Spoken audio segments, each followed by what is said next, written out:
g'day, Steve. It's really great that you can join us today.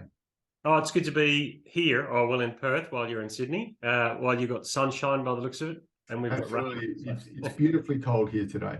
Beautifully cold. Yeah. Now, Steve, you're coming to speak on our weekend away, and I thought it would be good for the Saints of St Andrews to get to know you and have good reason to register for the weekend away.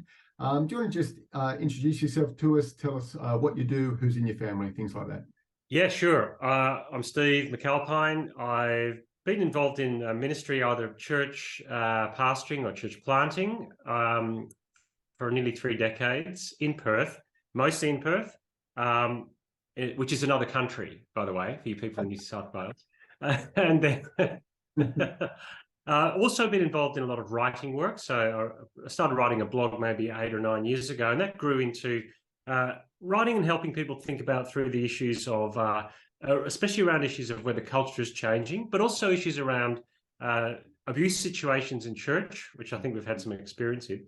My wife is a clinical psychologist. Her name is Jill, and we've done ministry together through all those years since we got married.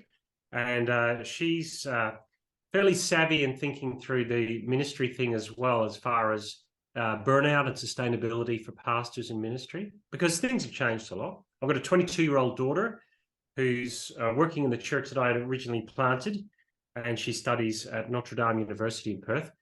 How she's ended up in ministry. People say, how did that happen? And I said, benign neglect from us. We didn't push it. Yeah, and then I've got a 15-year-old son who hates the limelight, is very quiet, and just likes to tick along. It's a bit like me, really. Yeah, right.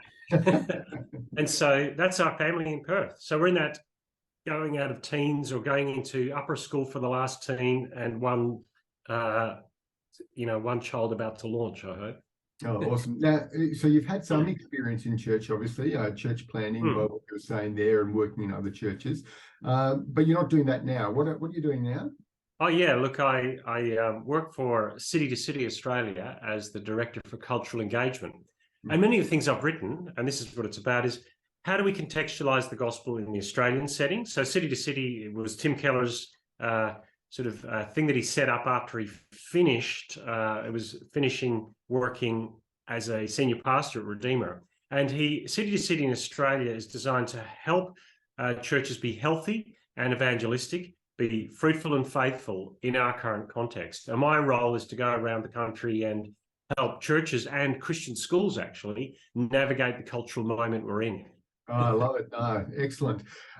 Hey, so for this weekend away, we're going to be thinking through more how discipleship builds community, and we're going to be looking at the book of Daniel doing that. What are you excited about the weekend away? What are you excited about looking at that in the book of Daniel?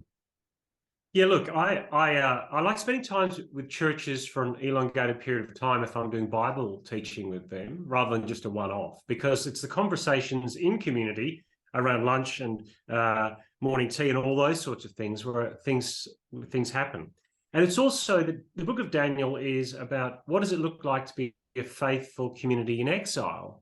How do you do that in the workplace? How do you do that as people together who have a big picture of God in a culture that would be minimizing him, and how God changes us in the midst of those fiery trials? A series I'm writing is The Bible for Losers.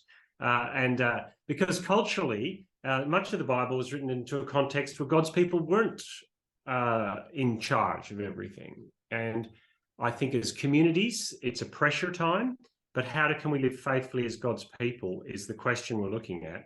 And to do that in a community for a weekend, well, I can't think it can't get much better than that, I think. I totally agree with you. I often describe weekends away as a bit of a glimpse of heaven.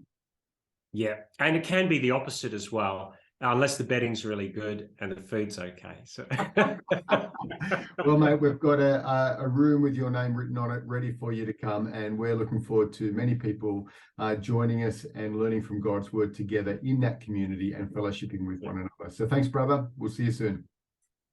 Thanks so much, Mal. See you then. Looking forward to it.